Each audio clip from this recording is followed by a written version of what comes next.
really spent a good 15 years just doing government and politics. Started a political consulting company in 2010. I become Uber's first political advisor that day. I get really lucky when Travis calls back and says, hey, I can't afford your fee. Would you take equity? And I didn't know what equity meant. And I ran campaigns all over the US to legalize Uber and ride sharing. And as an investment, by simply not taking the fee in cash instead, the value grew very significantly because Uber took off. And then I met people that were unclear.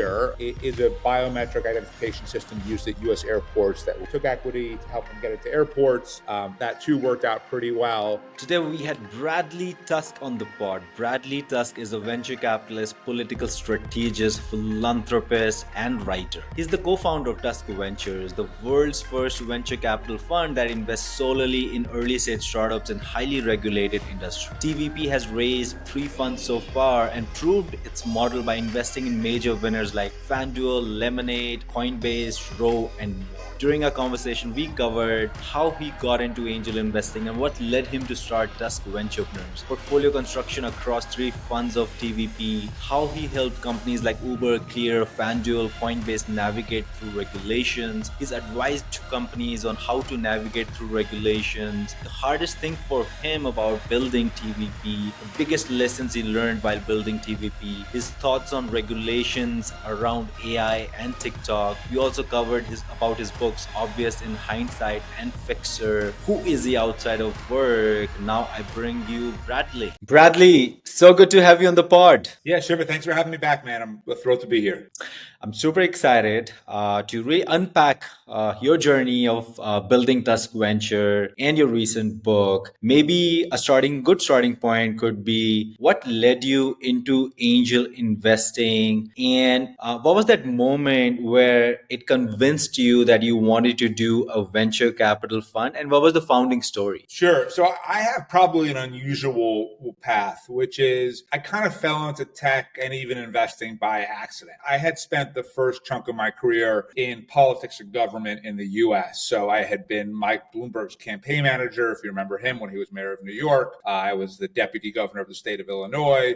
Chuck Schumer, who's currently the US Senate Majority Leader, I was his communications director in the Senate. So really spent a good 15 years just doing government and politics. Started a political consulting company in 2010 and kind of fell into tech in early 2011. A friend of mine called and said, hey, there's a guy with a small transportation startup. He's having some regulatory problems. Would you mind talking to him? I become Uber's first political advisor that day. I get really lucky when Travis calls back and says, hey, I can't afford your fee. Would you take equity? And I didn't know what equity meant, but thank God I said yes. And that was back during the Series A of Uber. And I ran campaigns all over the US to legalize Uber and ride sharing. And as an investment, by simply not taking the fee in cash instead, the value grew very significantly because Uber took off. And then I met the people that were unclear, which for those listeners who don't know it is a biometric identification system used at US airports that will get you through the lines faster. I did the same thing, took equity to help them get into airports. That too worked out pretty well. And then it finally started to occur to me, like, look, there's probably a broader nexus between regulation and technology than I had understood. And I looked around and there really wasn't any venture fund that I could tell that was focused on. And I met my partner, Jordan Knopf. Jordan at the time was running Blackstone's internal venture fund. And Jordan wanted to start his own fund, but was trying to come up with something truly differentiated. And when we started talking about regulation, the question we were debating is, okay, if you truly understand regulatory risk and you can do something about it, does that make you a better investor? And if so, by how much? 10%, 20%, 30%? And honestly, we didn't know the answer. We just felt that it was meaningful enough to try. And it took us almost 2 years to raise our first fund. What I now understand, but it took me forever to figure out, is institutional investors don't want to hear that you're going to revolutionize everything in the world. Founders like to tell that to VCs,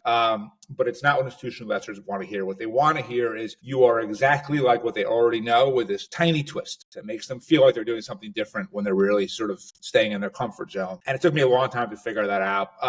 finally we got there. Our first fund was very small, 35 million. But our first deal was FanDuel, and it was sort of very typical of the way our fund works, which was they had ran into a bunch of political problems in the U.S. They were being hit with cease and desist orders from state attorney generals around the country. They needed to pass legislation to legalize them all over the U.S., and we invested, and then we took on that project. We succeeded. Next investment was called Lemonade, insurance company. They needed licenses to launch in the U.S., succeeded, and we went from there. Second fund we raised in 2019, 70 million, same thesis. We just started leading some deals. Fund 3, which we're investing out of right now, we raised in 2021, doubled it again to 140 million. And now we lead the majority of our deals. And now we're in the process of raising Fund 4. Got it. And Bradley, from Fund 1 to Fund 3, Fund 1 was smaller, 35, then it was 75, and then, currently it's 140. Yeah. How has the portfolio construction been for you? Has it stayed the same over the... Relatively so. I would say Fund 1 was a little different for two reasons. One is we obviously didn't have the capital to lead any deal, so it was a 100 investment. And two was it was a little more opportunistic in terms of timing. So FanDuel, for example, was a Series E deal where they just needed a bridge round to get through the crisis they were in. And the economics for us were incredibly favorable, and it worked out quite well. But where Fund 2 and Fund 3, and I think going forward, we're pretty steady, is we invest in seeded A. Our check size now is 1 to 7 million. Even after Fund 4, assuming we succeed in raising it, it'll go up to maybe 9 million, but it won't change that much. I don't believe in raising a giant fund. I think that it is really hard to deliver meaningful return to your LPs or carry for yourself and your partners if you raise a mega early stage fund. And so to me, that kind of benchmark, Union Square Ventures, $250 million-ish kind of number is about right. And so I think we'll stay with that, which means for us, typically 20 to 30 deals per fund. And we can't really go higher than that for two reasons. One, we don't think it's the right approach for portfolio construction to sort of maximize return. Two, because we do so much work for our portfolio companies from a regulatory standpoint and a communication standpoint, we just don't have the resources to do that for 50, 60 companies, within one fund at any given time. 20 to 30 is about the most that we can really handle. And so I think that we have our model. It works pretty well. I'm very lucky that I've got a tiny monopoly in our own little niche of venture capital.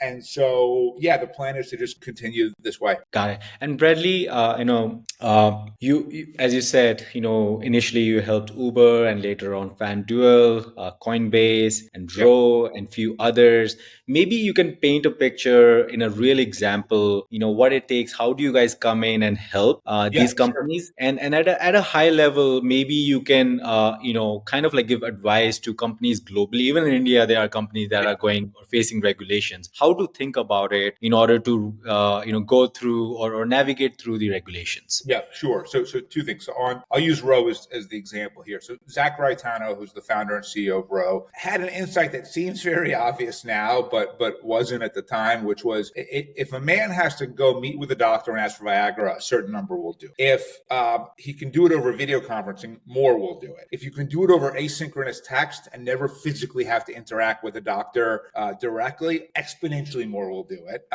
And though what that required was legalization of prescription via text. And it wasn't even that it was illegal, it's just that nobody knew, right? Because like a lot of things in tech, no one, until someone invents it, it doesn't exist, which means it's not regulated. And so our initial work with Roman was legalizing prescription via text in different states. But as the years went on, it evolved. And then during COVID, it was working with them so that they could be a provider of vaccines. And then now it's more focused on the regulations around GLP-1 drugs. So it's evolved over time, and it's a mix of work at the state level, the federal level, sometimes even the local level. And it helps that Zach and the team there had partners that they're very receptive to the regulatory advice and help. One important thing that I look for in a founder is knowing what they don't know. And I think this is less of a problem than it used to be, but I felt like there was this time where you'd meet a founder and he would say, oh, no, you don't get it. I went to Stanford. I was in Y Combinator. John Doerr or somebody's on my board. And when those regulators see how brilliant I am, they're going to do whatever I want. And like that was the most naive interpretation of politics possible. And yet it did reflect a lot of the arrogance of Silicon Valley. When I do still run into a founder like that, I'm out immediately, right? Because if they won't let us do what we're good at and we can't succeed for them, then there's no point disappointed in our investors. So that's a specific, but more broadly, look, I think that a mistake that founders frequently make is they don't treat regulation seriously enough. They take engineering very seriously. They take marketing seriously, fundraising seriously, talent seriously. But you can get shut down by regulators in a heartbeat. And it doesn't matter if you're right. It doesn't matter if you're better. It matters that you know how to navigate the politics, right? And so I think to a certain extent, that means when you're thinking of creating a company, you have to understand, assuming it's something that is regulated in some way, and at least in the US, most companies are regulated in one way or another. Where do I fit into the regulatory framework? Who am I disrupting? How politically powerful are they? Can I overcome their opposition? Because what happens is a lot of the fights that we engage in, they're really fights over market share between our portfolio company and the entrenched interest in the sector under the guise of regulation, right? We're fighting in theory about a license, legalization, a standard, whatever it is. But really, it's they didn't innovate their product. They didn't make it better. They didn't take the threat seriously. Then all of a sudden, a new startup comes along, succeeds, starts taking away market share. And so the entrenched interest leans on politics and donations and lobbying and everything else to try to shut down the competition. And it's really a fight over market share through the guise of regulation. So it's understanding who you're taking on. How powerful are they? Can they be beaten? How does the public feel about this? For example, for Uber and FanDuel and Bird and Ease and others, we were able to win the campaigns by mobilizing our customers in mass, tell their elected officials, hey, leave this thing alone. I want this. But there are other portfolio companies that are great businesses, but the users aren't passionate enough about it to be willing to mobilize and take time to do it, in which case that's not an avenue you can use. It doesn't mean you shouldn't invest or build a company, but it means that that political angle may not work for you. And so you've got to really take it all into account. Without being too self-promoting, my first book, The Fixer, literally is a book of just these questions. It's a couple of hundred pages of political stories and examples on the political side, on the tech side, and then literally charts and infographics that take you through the analytical reasoning for every situation that you might find yourself in. Got it. And I read your book, Fiction. That's how we are here today. I reached out and we got to know each other. And Bradley, you're onto your fund 4. Yeah. While reflecting back, were there moments where you said, what the hell am I doing? Well, sure. I mean, the first one was when we were trying to raise fund 1 unsuccessfully.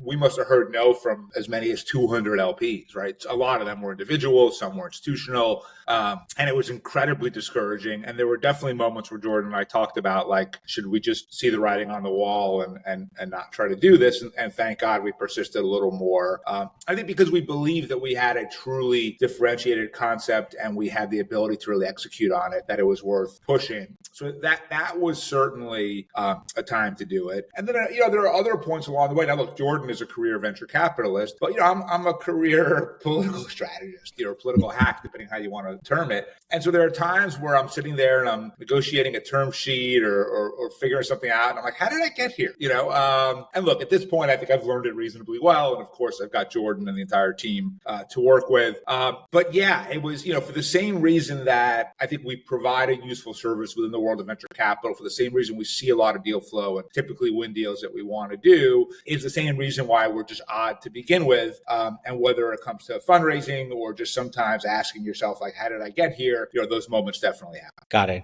And Bradley, you've built a brand and you've nailed it. It's almost a monopoly. Anything that's getting built around a regulatory environment, there's a good chance that Tusk Venture will get in. But with that said, Bradley, and you touched upon how it was a little difficult in the early on to convince LPs about our thesis. Over the years, do you think being in a small niche also limits you or not really? It's a good question. I don't think so, in the sense of the vast majority, and we typically invest in US-based startups, of US startups are going to be regulated in some way. If you're dealing with a consumer, then you're going to be regulated directly. But if you're selling to someone that deals with a consumer, you're still going to be regulated. And by and large, business is about selling a product or a service to somebody, therefore the consumer. So there's some pure enterprise stuff that doesn't get regulated that we don't touch. But the vast majority of industries, whether it's healthcare or education or energy or transportation or gaming or whatever else it is regulated. So we've got a really broad playing field. So that's not our problem. I think that still, though, because the notion of politics and regulation is distasteful to so many people in finance that when we raise money, you still get people that say, oh, this is such a niche. And then, let's look at, Apple, Google, Amazon, Microsoft, they're all in the middle of massive regulatory battles or antitrust litigation or something at any given moment. But sometimes I find myself still having to explain that to potential. Got it.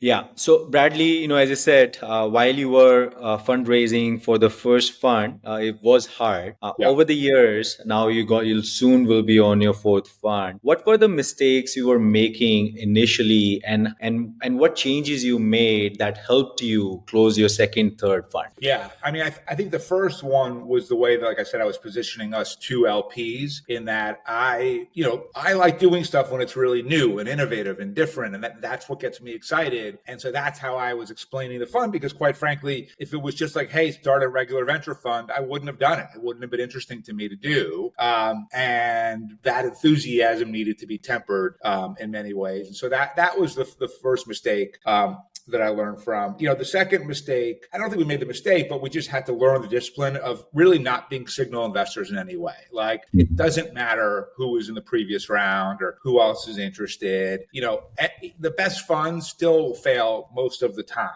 And if you look at the DPI of a lot of really famous funds that's public, it's not particularly good. So the fact that Sequoia or Andreessen or someone is in a deal shouldn't make you do it or not do it. But I think that's human nature. And look, I've had employees at the fund over the years who are, more concerned with prestige and status. And therefore you could tell that the deals that they like were because of the other fund that either introduced them to the deal or was in the previous round. And we've had to get rid of those people because that's the wrong mentality and mindset. So that was an important lesson. I think another one that we still struggle with a bit is, there's the 80-20 rule where you spend 80% of your time on the bottom 20% performing companies in your portfolio. And there's this balance between wanting to be helpful to all of our portfolio companies, but also recognizing we don't have unlimited bandwidth. And the companies that are clearly going to fail are not of any use to my LPs compared to the companies that are going to succeed. And so it's how do you allocate your time efficiently,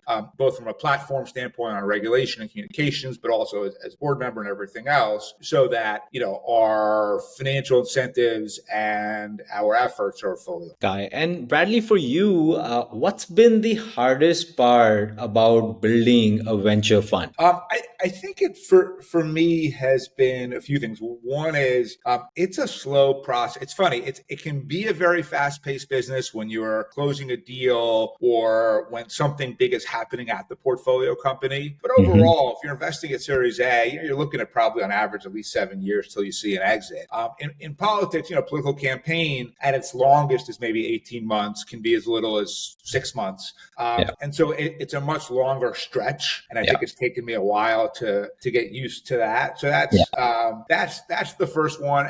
And the second one just is, and I've had to learn this, is just because I find a concept really intellectually fascinating, or sometimes it's like, oh, there is no regulatory framework around this idea, I would love to build one. That's not a good reason to invest, right? A good reason to invest is because it's a company that you think has the ability to get to $100 million in revenue in a couple of years, right?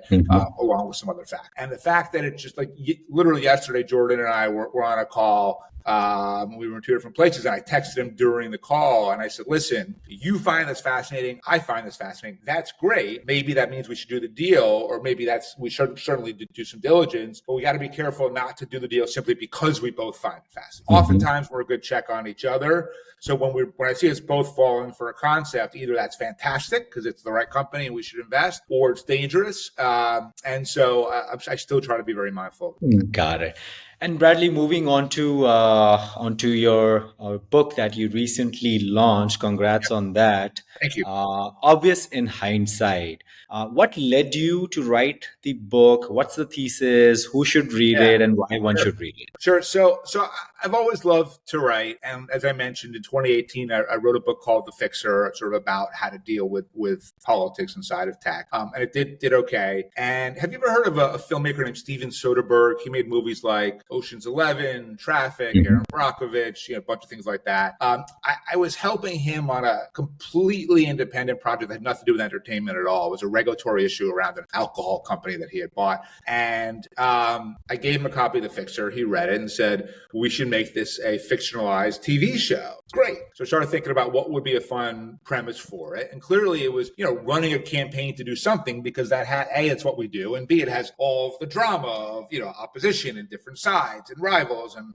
legislation and subterfuge and all of this stuff. So that was clearly the right structure. So then the question became, what should the issue be? And I wanted to be something a little futuristic and a little further out there than the stuff we were already investing in. And so I picked flying cars, which ironically has made so much progress since then that it's not all that futuristic anymore. And the script was about a campaign to legalize flying cars in New York, Los Angeles, and Austin. And on one side is the flying car startup and their vicious political consultants. And the other side is Uber, the Autobahn Society, the socialists, the transit unions, and the Russian mob. And it's satire, but what it's meant to show is, why do people in politics make the decisions they make? Why do people in tech, in venture, in media, whatever it is, what truly motivates them to make decisions? Because if you can understand that, you could do something about it. And Steve and I worked on the pilot. I wrote the next 9 scripts. We had our big meeting with Apple TV set for March 10th, 2020. I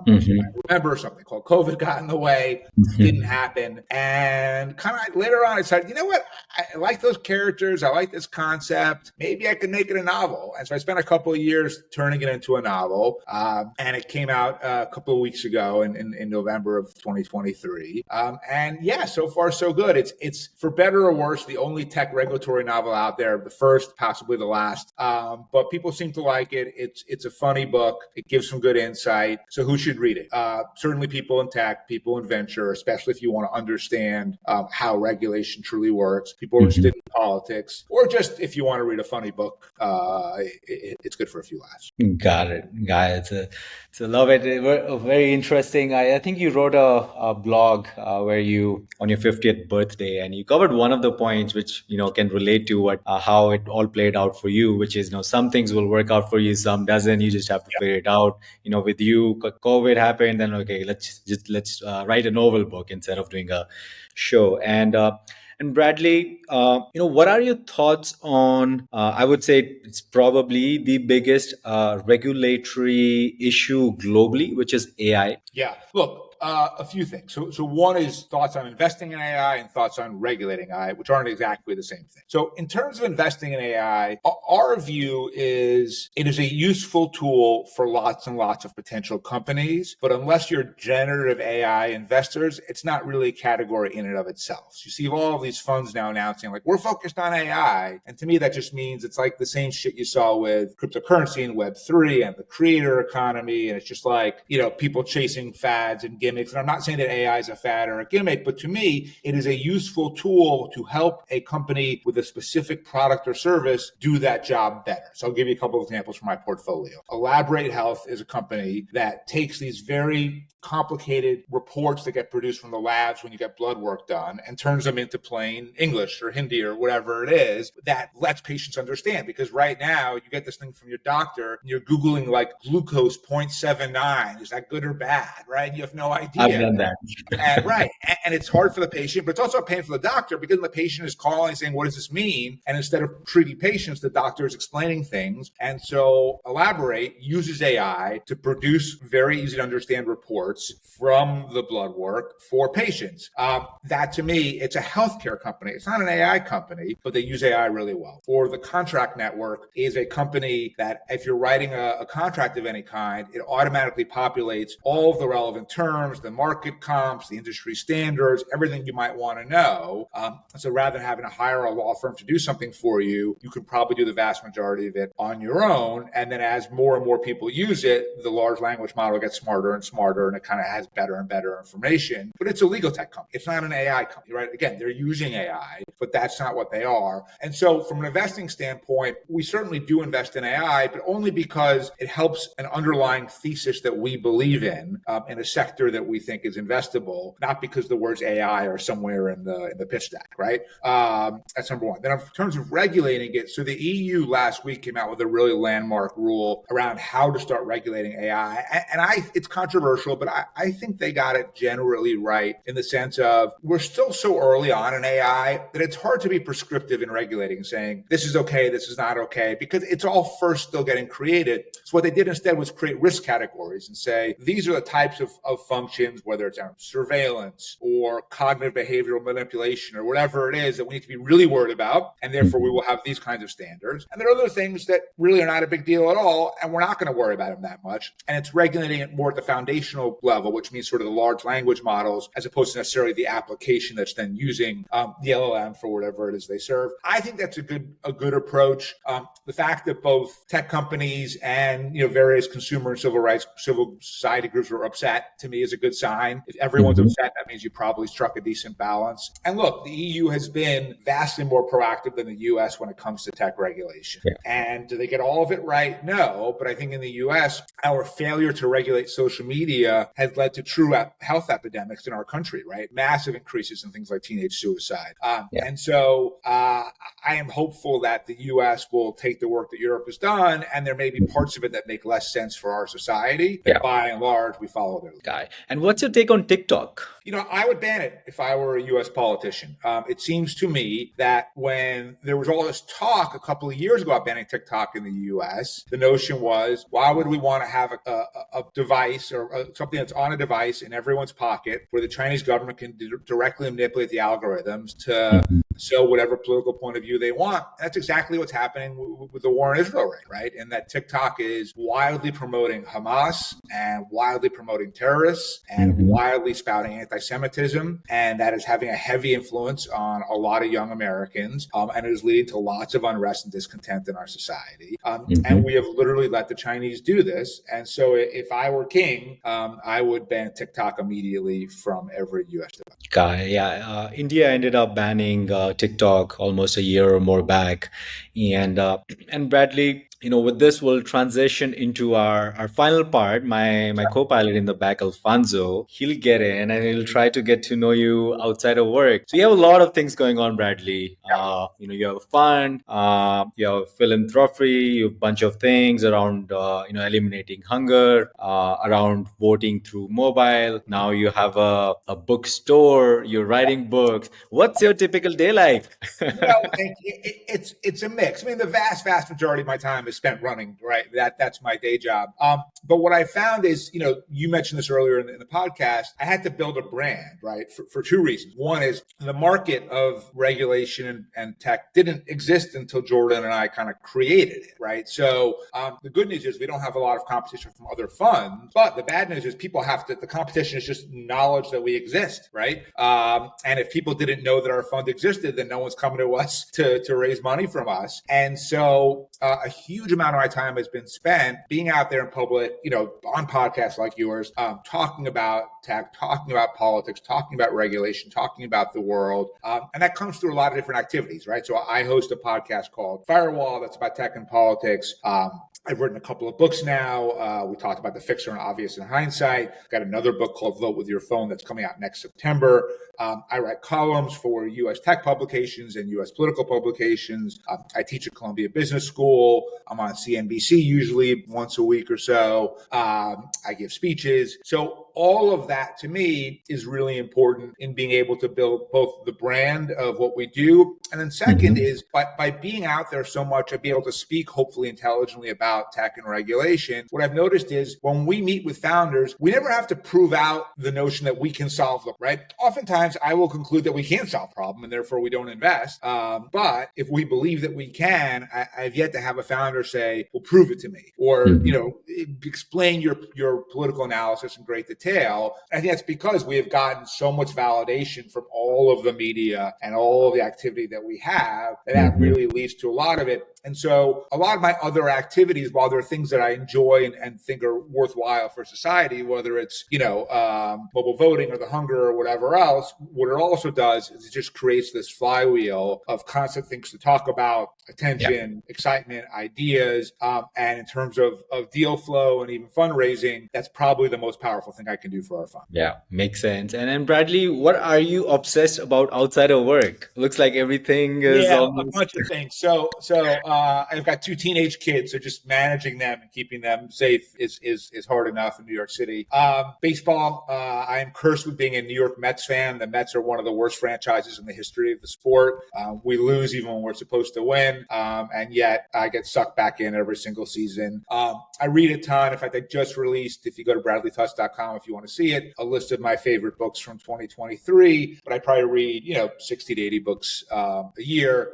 So that's a lot of it. I love traveling and kind of wandering around cities and kind of learning new places and new things and culture. So a lot of my time is spent on that. And then, writing is sort of part hobby, part profession at this point. But we're now working on turning the novel back into scripts to see if it can become a TV show. And so, a lot of my free time is spent writing, or if I'm not writing, in the back of my head, what I find oftentimes is I'm doing something like meditating, and then it'll hit me like, oh, that's how I solve that problem, or that's what that character should say or do, or whatever it is. So I feel like it's always somewhere in my subconscious that I'm working. Got it. And how are you keeping yourself mentally, physically, and emotionally fit, Bradley? Any changes you made? I put a lot of effort into. The older I get, the more and more I realize how important that is, and that if those things are good, not only lets me be more productive at work, but just look, at the end of the day, we're all trying to achieve the same thing, which is to be a happy person. And if your physical and mental health is taken care of,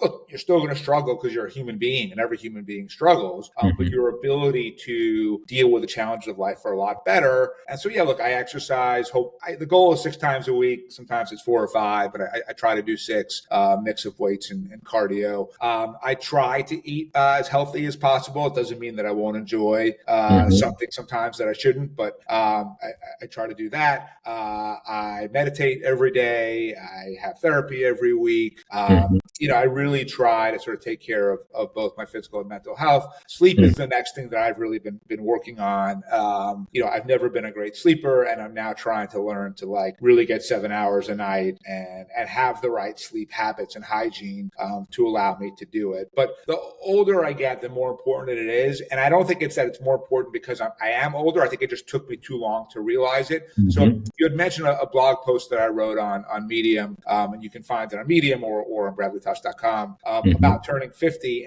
And a chunk of that is specifically either about, what I now do and wish I had started sooner, take care of myself, or ways that I sort of try to use my time wisely so that I can be as productive as possible. Yeah, and a bunch of these things you have covered in that blog. I would recommend everyone should read it. And Bradley, for the time being, let's say you're not doing what you're doing currently. You have enough resources. You have enough time. Time, I don't know, but you got the time to focus on one particular thing. What would you work on? Yeah, I mean, look, right now, part of it is the 2 things that we're doing out of my foundation. So the first is, as you mentioned, hunger. So we fund and run campaigns in U.S. states to mandate programs like universal school meals. So that means that every kid at every school gets free breakfast and free lunch every day. There are 50 million kids in our public school systems in the U.S., and about 40 million of them need some sort of help in making sure they have enough food. And so we've been running these bills where we handle all the politics, and then I pay for it out of my pocket, everything associated with running the campaign. So lobbying, PR, advertising, grassroots, research, polling, whatever it might be. We've passed in total 24 bills in 20 states. About 13 million more people now have access to food on a regular basis. About $6 million of my money has helped unlock about $2 billion in new government spending on hunger programs. But in terms of school meals, it's only just happened now in 9 states. So there's still a long way to go. And, we're working on this along with a bunch of other groups. So one is to get to 50 states. The other is mobile voting. And I think everyone listening to this podcast is well aware of what a cesspool American politics has become. What I took away from my time in government and politics, ultimately, every policy output is the result of a political. Every politician makes every decision solely based on re-election and nothing else. If you can understand what they care about politically, you can get them to do what you want. And if you can't convince them that you can impact their next election, they're going to ignore you. But in the US, we have a structural problem that really results in extremism, which is we have this thing called gerrymandering, which means we let politicians choose their own legislative districts. And so they draw them in ways that only a Democrat or only a Republican can win. And turnout in the primaries is very low, typically 10 to 15%. And so as a result, typically only the most left-wing or right-wing people vote in most of our elections. And if you're a politician and all you want to do is get reelected, then you do what that far left or far right say. And that results in either kind of polarization dysfunction that you see in Washington or very one-sided government, whether it's on the far left, like the city of San Francisco, or on the far right, like the state of Texas. None of that is good. When we ran the campaigns to legalize Uber, the way that we won is that we mobilized millions of our customers through the app on their phones to weigh in with their politicians and say, leave this thing alone, I want it. And I remember thinking, wow, most of these people don't vote in local primaries, and yet here they are advocating. Maybe we can get them to vote, if we made it easier. And so I started funding elections in different states, paying for the taxpayers' costs of administering the election, where either people with disabilities or deployed military were able to vote in real elections on their phones. We did it in 7 states, 21 jurisdictions. They all worked really well, independently audited, came back clean. But I got so much shit from the cybersecurity community saying that it's too dangerous that I decided to build my own mobile voting technology. So 3 years and $10 million later, we are just about done. We are going to release the new tech in Q1 of next year. It's nonprofit. It's owned by my foundation. It is going to be open source and free for anyone to use, anyone to build on. And my hope is that if we can make it exponentially easier to vote, that primary turnout goes from 10 or 15% to 30 or 40%. And that gives politicians the incentive and the political cover to work together and get things done instead of just to fight with each other. Because I really do believe that if the US doesn't do something like this in 20, 25 years, we will not be one country. Yeah. Given the obsession you have around politics, regulations, policies in India, in US, Bradley, maybe not. Maybe I have a feeling that at some point it'll be Bradley for the president at some point. No way, man. I'm not good looking enough. I'm not charismatic enough. You're fit. I'm not desperate enough. I don't think I have I think I could serve in office pretty well, but I don't think I could win, unfortunately. But look, my hope is that if some of the work that I do, whether it's in protecting innovation through our venture capital fund or promoting things like mobile voting or school meals, I'm able to use politics in a way that really does make a difference and help people. Bradley, thank you so much for coming on the pod and really walking us through your journey as building Tusk Ventures, around how you started, and talking about your book and the initiatives that you've taken around eliminating hunger, and then around on the politics and regulation side. Thank you so much. Yeah, Shiva, my pleasure. Thanks for having me on. Really appreciate it.